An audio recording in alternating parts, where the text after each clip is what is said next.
Boa tarde, como está o sábado de vocês? Assim seja para todos nós, 17 de janeiro de 2026. Esperamos que este nosso encontro possa servir para hoje e para todos aqueles que, digamos assim, por acaso, clicarem nesse vídeo depois. Os tempos são difíceis, extremados, e as atitudes extremadas têm base nos pensamentos e especialmente nos sentimentos extremados. Muito especialmente, é claro, no ódio. Com o que então, imagine que absurdo, alguém acha que pode pensar diferente do que eu? E ainda mais absurdo, como é que pode ser que parte, pelo menos, aparências, em certos aspectos,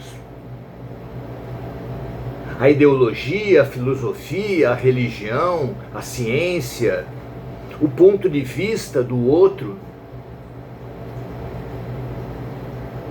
em alguns aspectos, repito eu, vai ter abarcado ou se aproximado mais da verdade do que a minha filosofia, a minha religião, a minha ideologia.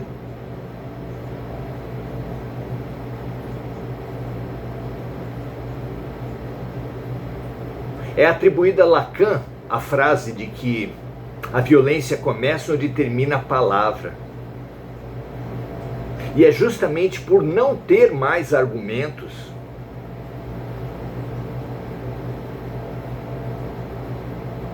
que a diferença nos parece odiosa. Ora, raciocinemos pelo inverso.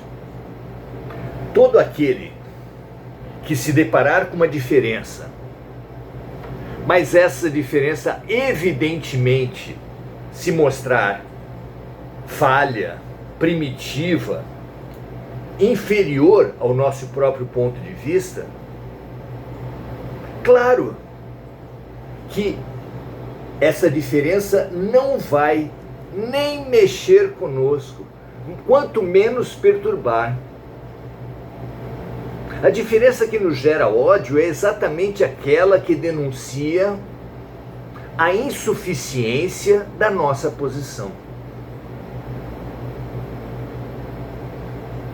Em termos racionais e em termos emocionais, a diferença que nos perturba, que nos gera ódio,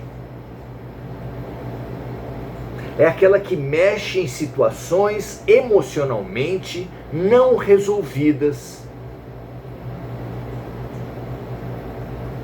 Acho maravilhosa a expressão que Alberto Almeida relatou utilizar nos seus grupos terapêuticos. A cada vez que alguém vem mobilizado, mexido, enraivecido, revoltado contra qualquer outra posição, ele deixa a pessoa esvair um pouco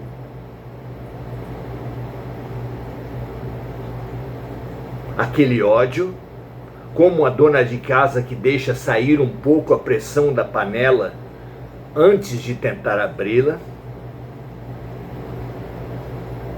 E então, sair da pressão, aliviado o ódio, Alberto Almeida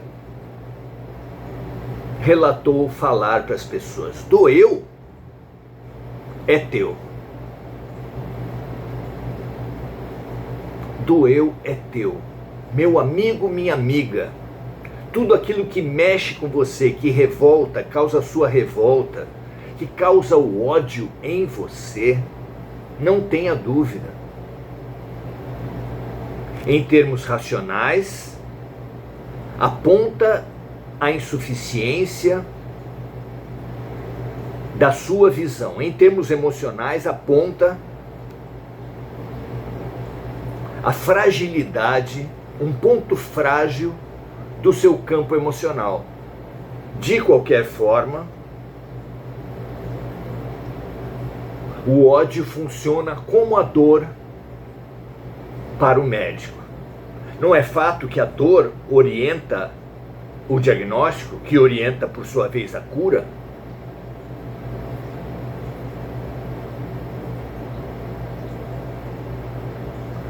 Nosso ódio não pode ser disfarçado, não pode ser negado.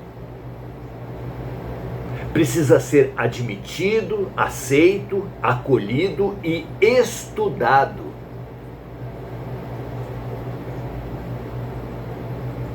Qual é o ponto frágil em mim que a situação exterior mexeu e que cabe então a mim investigar, conhecer, acolher, tratar.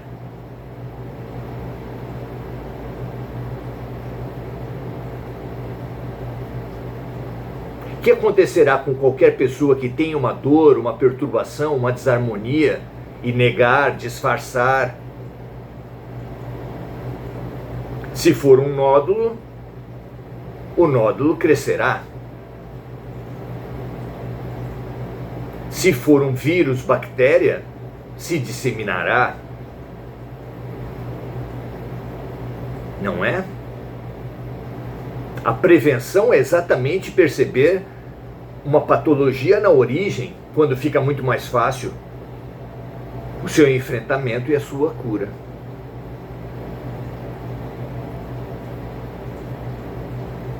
Quanto mais sensível ao seu campo emocional, quanto mais acolhedor ao seu campo emocional, quanto menos dramático você for, porque a revolta e a culpa extremada são gasolina nos nossos problemas. Aumentam e não ajudam nada.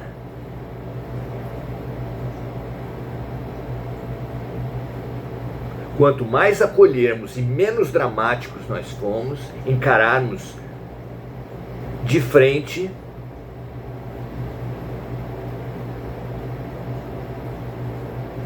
veremos na dor, no ódio, no inimigo, o aparelho diagnóstico do Hospital de Deus, que sinaliza, que atira na nossa frente, que torna visível a nossa fragilidade, a nossa desarmonia,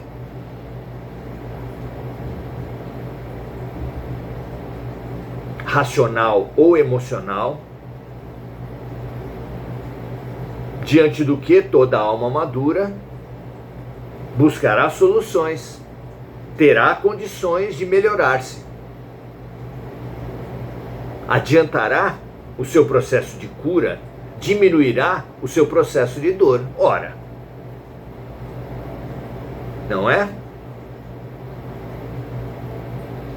Vamos ver a questão do ódio, como é levada a Emmanuel, na questão de hoje, desse livro, O Consolador, de autoria espiritual de Emmanuel, pela psicografia de Chico Xavier, e, principalmente, qual é a resposta dada por Emmanuel. Perdão e ódio é o tema de hoje. E a pergunta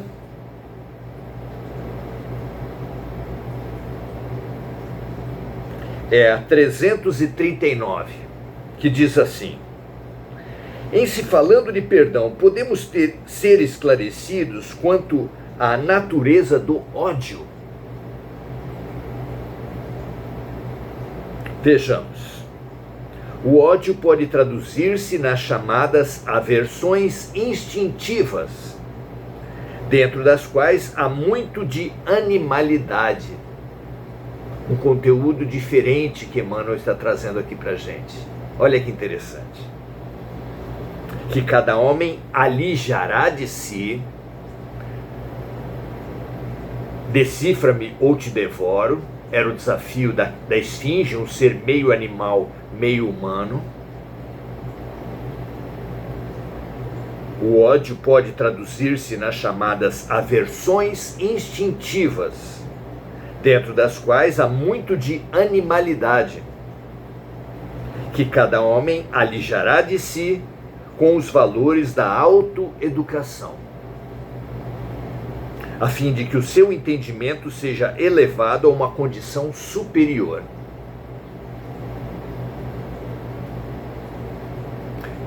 Relembremos que o instinto é a força principal do comportamento animal, que classifica todos os fatos e seres à sua volta como favoráveis ou desfavoráveis, apoiadores ou ameaçadores, somando-se aquilo e aqueles que o apoiam e atacando ou fugindo daqueles que o ameaçam. O comportamento instintivo é simples assim. E o ódio, segundo traz Emmanuel aqui, tem um componente instintivo que é simplesmente que está na base do ataque e da fuga daquilo que nós julgamos nos ameaçar.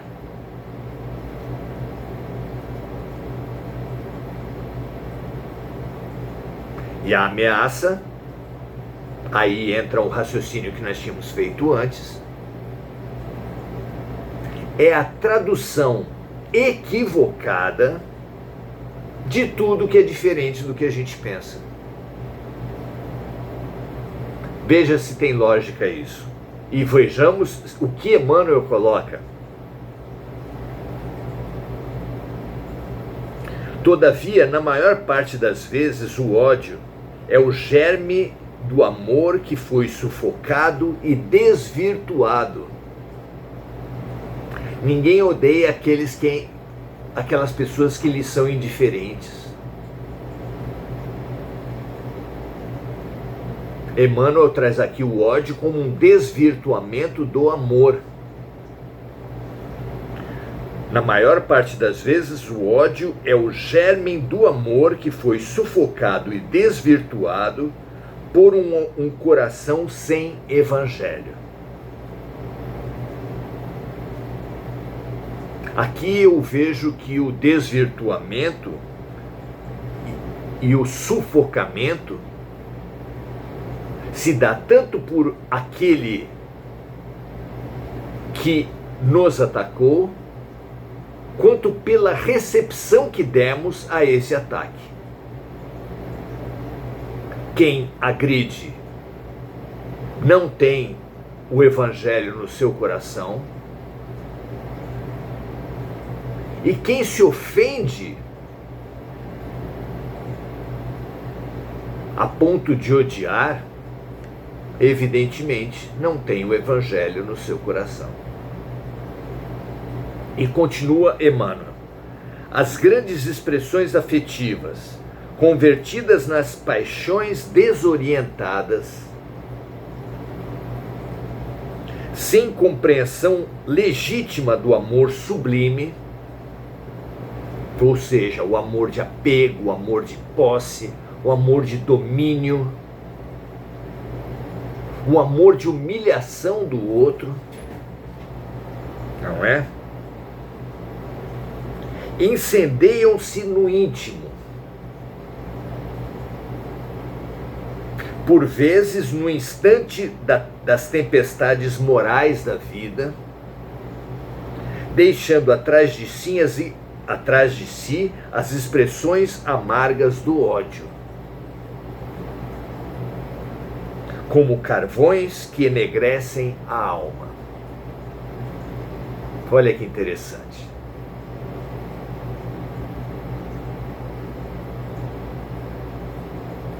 O egocentrismo vê todos os problemas da atitude do outro como um ataque a nós mesmos. O egocentrismo deixa de ver os equívocos dos outros como sintomas de sua doença. Aquele que se vê atacado pelo egocentrismo, pelo eu, pelo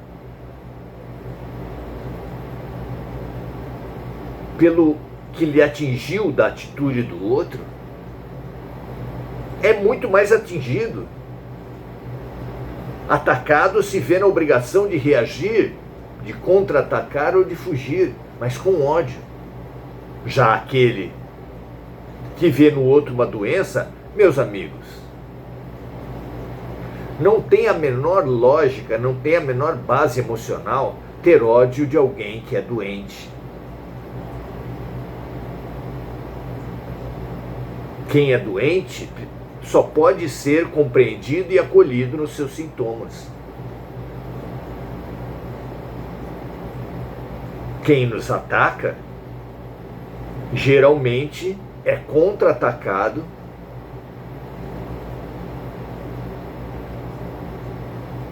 não com aceitação, muito pelo contrário, com ódio.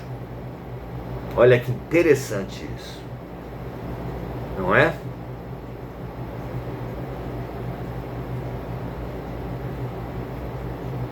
As grandes expressões afetivas convertidas nas paixões desorientadas, sem compreensão legítima do amor sublime, não é amor, incendeiam-se no íntimo, por vezes, no instante das tempestades morais da vida. A traição conjugal, por exemplo, é sintoma de uma desarmonia daquele que trai. Não pode ser vista como uma agressão àquele que é traído.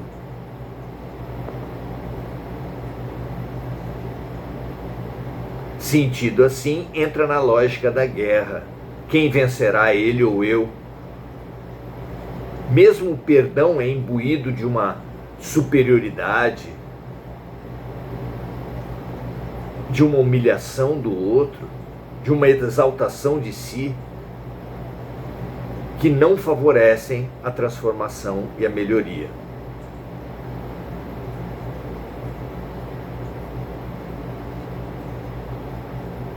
Deixando atrás de si, diz Emmanuel, as expressões amargas do ódio, como carvões que enegrecem a alma. E termina ele dizendo assim: só a evangelização do homem espiritual poderá conduzir as criaturas a um plano superior de compreensão, de modo a que jamais as energias afetivas se convertam em forças destruidoras do coração.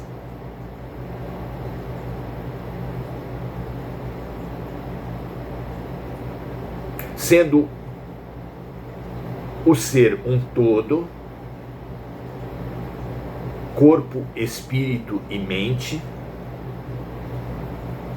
é claro que aquilo que amargura, que adoenta a mente, atrai presenças, influências ruins, nefastas, espirituais e gera desarmonias orgânicas. Não haja dúvida. Quando Emmanuel aqui fala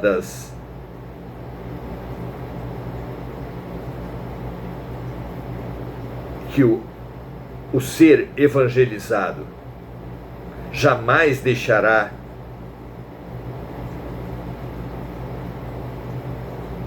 que as energias afetivas se convertam em forças destruidoras do coração. Ele fala das emoções, ele fala da mente, do corpo mental, mas também do corpo espiritual e do corpo físico, pela integralidade da saúde do ser.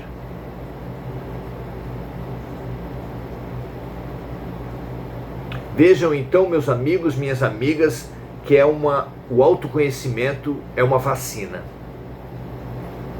Que todo aquele que habituar-se a observar-se em todas as situações da vida, em todas as relações,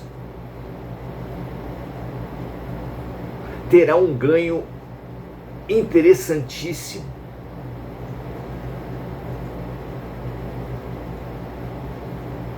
Só o autoconhecimento, abrangendo pensamentos e sentimentos,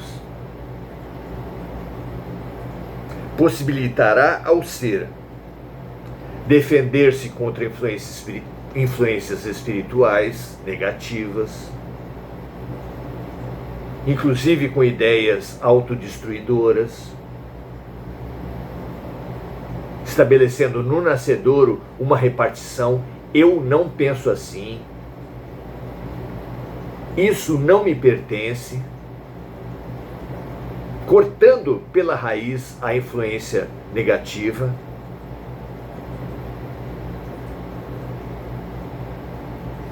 Perceberá os sentimentos tóxicos que está cultivando,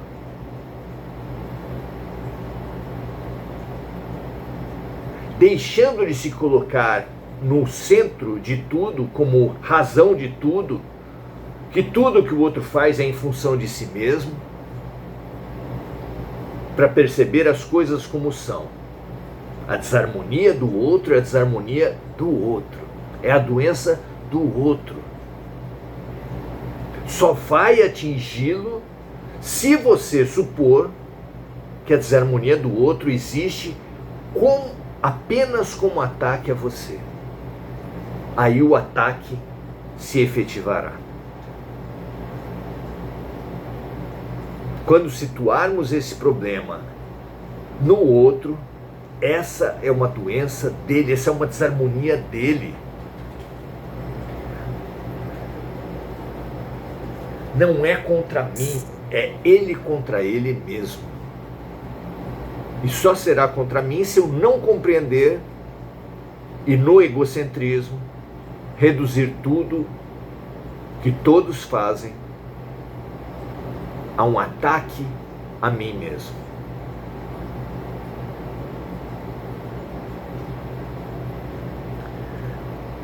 Muito bonita essa questão, muito importante essa questão. O autoconhecimento é uma vacina contra o ódio. É uma vacina contra a polarização. É uma vacina contra a guerra. O autoconhecimento é uma ferramenta fundamental de autopacificação.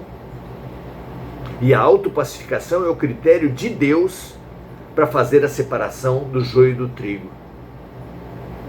Como disse Jesus, bem-aventurados os mansos e pacíficos, porque eles herdarão a terra.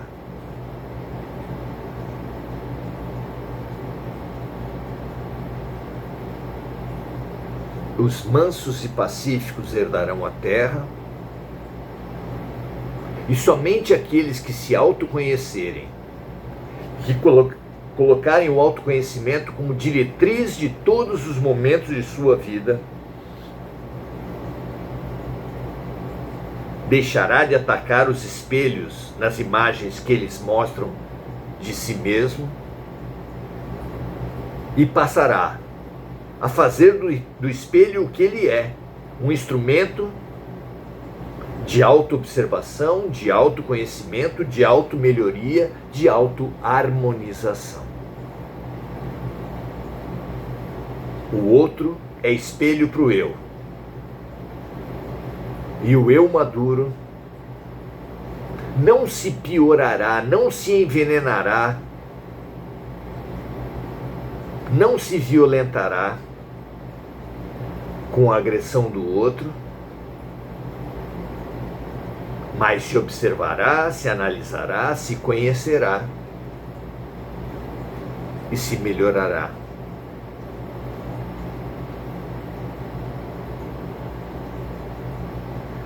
Graças a Deus, que esse seja o nosso entendimento. Igor Galvão, Gostaria de dar meus melhores pensamentos para Mônica Silva, agradecer a todos do grupo pela amizade e ao professor por nos ensinar a refletir. E eu agradeço de minha parte a todos os que estão aqui e que trocam, e que participam, e que se desafiam, e que se abrem de boa vontade e de boa mente para novos pensamentos, para novas possibilidades espirituais, racionais, emocionais. Que assim seja. Muito obrigado, Igor Galvão também. Enir Cajazeira, graças a Deus. Adelaide Dias, boa noite a todos. Marco Aurélio Trindade. Eber Oliveira Júnior, boa tarde também. Vera Pimentel, boa tarde. Enir Cajazeira, pedindo vibrações para a amiga Mônica Silva, que a luz aqui gerada envolva nossa amiga Mônica e se concentre especialmente na parte do corpo que concentra o seu tratamento, de forma a ajudar na sua melhoria. E faça isso extensivo a todas as outras pessoas que passam por situações semelhantes a ela. Boa tarde, Diana Costa, boa tarde, Enir, boa tarde, Suzana Sasaki. Grande prazer ter cada uma de vocês, cada um de vocês, que a gente possa cada vez mais cumprir, buscar em tudo e de toda parte, de toda sorte, o conhecimento da vida, o autoconhecimento em todas as dimensões, racional, emocional, e a prática do bem, sempre, é claro, no limite das nossas possibilidades, mas buscando identificar e atender a todos os convites de compaixão e de serviço que a vida nos oferece todos os dias. Um abraço a todos, paz e bem. Amanhã, domingo, estaremos aqui às 17h30, num curso específico sempre de autoconhecimento, conhecimento, prática do bem, mas com o primeiro objetivo da compreensão do fenômeno mediúnico, que atinge a todos nós e que precisa ser compreendido para ser bem desenvolvido. Graças a Deus, paz e bem, excelente final de sábado para todos vocês. Até amanhã.